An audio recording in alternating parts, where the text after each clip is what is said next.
मैं आपको ये सफ़र मुबारक भी बता दूं जो हमारी आदत है। हम रसूल पाक का शजर पाक भी तिलावत करते हैं।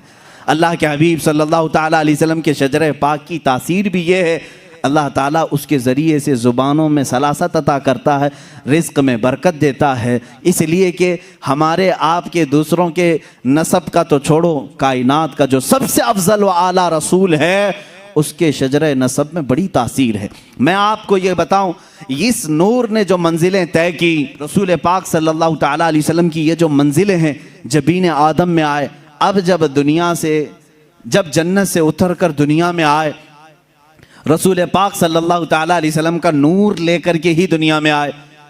यहाँ जब आए 350 साल तक हज़रत हव्वा से अलग रहे, फिर उसके बाद मुलाकात हुई, हज़रत आदम अलैहिस्सलाम की तौबा भी कबूल हुई मुस्तफ़ा करीम के वसीले से। हुज़ूर पाक सल्लल्लाहु ताला अलैहि वसल्लम के वसीले से ही आदम अलैहिस्सलाम की तौबा कबूल हुई। अल्लाह रब्बुल इज़्ज़त ने दोनों को मिलाया, शोहर और बीवी को, जिनका निकाह जन्नत में हो चुका था। दुनिया में आने के बाद 350 साल तक मिल नहीं सके, लेकिन अरफात के मैदान में दोनों की मुलाकात हुई। अब उसके बाद सिलसिला चला। आदम अलैहिस्सलाम की उम्र मुबारक तकरीबन 1000 साल की हुई। कितने? 1000 साल की। बेशुमार औलाद आपकी हुई। आपकी औलाद में एक होनहार और सालेह फर्जंद पैदा हुए जिनका नाम शीस रखा गया, वो भी नबी हुए। जब हज़रत शीस अलैहिस्सलाम पैदा हुए तो आदम अलैहिस्सलाम की पेशानी में हल्कापन आया, शीस की पेशानी चमकने लगी। हज़रत आदम अलैहिस्सलाम समझ गए नूर मुस्तफ़ा मुंतकिल होकर शीस की पेशानी में आ गया है। हज़रत शीस अलैहिस्सलाम की जबीन मुबारक चमकती थी। मेरे अजीज़ों, ये चमक जो है हुजूर के सारे आबा व अजदाद में पाई गई।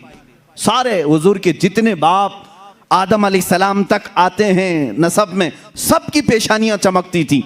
हज़रत शीस अलैहिस्सलाम से ये नूर मुस्तफ़ा सल्लल्लाहु ताला अलैहि वसल्लम यानिश में आया। ये यानिश हज़रत शीस अलैहिस्सलाम की औलाद में सबसे बड़े थे और सबसे ज़्यादा परहेजगार, अपने बाप के वफादार, इतने आला अखलाक थे। उनको देख करके भी शीस अलैहिस्सलाम ने तरबियत की, अलग से उनकी तरबियत की और बताया कि बेटा, तुम्हारे पास अल्लाह ने एक बहुत बड़ी अमानत रखी है, तुम इधर उधर नज़र नहीं करोगे, तुम्हारा हर अज़ू, तुम्हारा हर लम्हा पाक होना चाहिए, इसलिए कि तुम्हारे पास अल्लाह की एक बहुत बड़ी अमानत।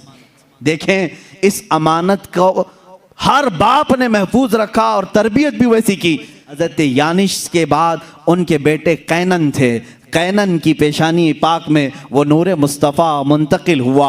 रसूल पाक सल्लल्लाहु ताला अलैहि वसल्लम के नूर की ये मंजिलें हैं जो सफ़र कर रही हैं। नूर खुदा चलता हुआ आदम की जबी में, जबीन आदम से शीस की जबी में, जबीन शीस से यानिश की जबी में, जबीन यानिश की से कैनन की जबी में, और यहाँ कैनन की जबी से पेशानी से हज़रत महलील की जबीन पाक में आया। महलील से यरद में, यरद से इदरीस में, इदरीस से, इदरीस अलैहिस्सलाम का नाम मुतवश्शलख भी है। मुतवश्शलख से ये नूर मुस्तफ़ा सल्लल्लाहु अलैहि वसल्लम लामिक में आया। लामिक से हज़रत नूह अलैहिस्सलाम, जो हज़रत नूह अलैहिस्सलाम औलाद आदम में दूसरे रसूल भी हैं। नूह अलैहिस्सलाम की जबीन मुबारक खूब चमकती रही और फिर ये नूर मोहम्मदी सल्लल्लाहु ताला अलैहि वसल्लम उनके बेटे साम में आया। साम से ये नूर अरफक्षस में आया। अरफक्षस से फिर शालिख में आया। शालिख से फिर ऐबर में आया। ऐबर से ये नूर फालिख में आया। फालिख से ये राऊ में आया।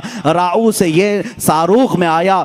सारूख से ये फिर नाहूर में आया। नाहूर से फिर तारुह में, तारुह से फिर ये जबीन मुस्तफ़ा, नूर मुस्तफ़ा सैयदना इब्राहीम खलीलुल्लाह की पेशानी में आया। इब्राहीम खलीलुल्लाह अलैहिस्सलातु तस्लीम की पेशानी मुबारका खूब जगमगाती रही। आपने 2 शादियाँ की हैं, सारा से भी, हाजरा से भी। हज़रत सारा से इसहाक अलैहिस्सलाम पैदा हुए, लेकिन ये नूर मुंतकिल नहीं था। इब्राहीम अलैहिस्सलाम ने हाजरा से निकाह किया, सलामुल्लाह अलैहा।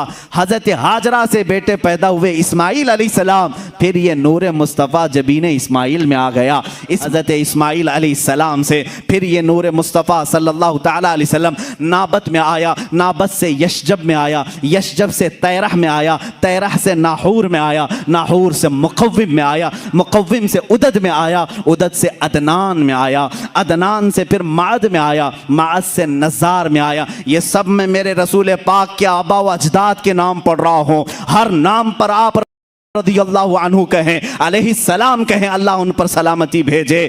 अब मैंने सुनाया अदनान तक ये नूर मुस्तफ़ा मंजिलें तय करता हुआ तशरीफ़ लाया। अदनान से फिर माद में, माद से नज़ार में, नज़ार से मुदर में, मुदर से इलियास में, इलियास से मुदरिका में, मुदरिका से खुज़ैमा में, खुज़ैमा से किनाना में, किनाना से नदर में, नदर से मालिक में, मालिक से फ़हर में, जिनको कुरैश कहा जाता है, कुरैश से गालिब में, गालिब से लुई में, लुई से काब में, काब से मुर्रा में, मुर्रा से खिलाब में, खिलाब से कुसई में, कुसई से अब्दे मुनाफ में ये नूर आया। अब्दे मुनाफ से ये नूर मुस्तफ़ा मुंतकिल होते हुए सैयदना हाशिम की जबीन पाक में आया। सैयदना हाशिम से मुंतकिल होते हुए मुस्तफ़ा का नूर सैयदना अब्दुल मुत्तलिब में आया। अब्दुल मुत्तलिब की पेशानी से ये मुंतकिल होकर आपके फर्जंद अर्जुमन सैयदना अब्दुल्लाह की पेशानी में आया। सैयदना अब्दुल्लाह की जबीन मुबारका से ये नूर मुंतकिल होकर के रजब के महीने में बीबी आमिना के शिकमे मुबारका में आया। सैयदा बीबी आमिना के शिकमे मुबारका रजब के महीने में ये नूर मुस्तफ़ा मुंतकिल हुआ। 9 माह उनकी माँ को सादतें बख्शता रहा, 9 माह उनकी माँ को उरूज बख्शता रहा। ना कोई दर्द, ना कोई कर्ब, ना कोई फिक्र। बीबी आमिना को हर तरह के दर्दों से आज़ादी थी, बल्कि उन्हें कभी बोझ भी महसूस नहीं हुआ। ये नूर मुस्तफ़ा बीबी आमिना के बतन से 12 रबीउल अव्वल को इस फर्शे गीती पे जलवागार हुआ। आई नई हुकूमत, सिक्का नया चलेगा, आलम में रंग बदला, सुबह शबे विलादत। मैं नूर मुस्तफ़ा सल्लल्लाहु ताला अलैहि वसल्लम की ये मंजिलें आपसे अर्ज कर रहा था कि आपका शजर नसब बड़ी बरकतों वाला है, क्योंकि कुरान कह रहा है व तक़ल्लुबका फ़िस्साजिदीन। ऐ रसूल, हमने आपके नूर को, आपके नुतफ़े को हमेशा सजदा करने वालों में रखा है। सजदा करने वालों में रसूल पाक के नूर को रखा गया।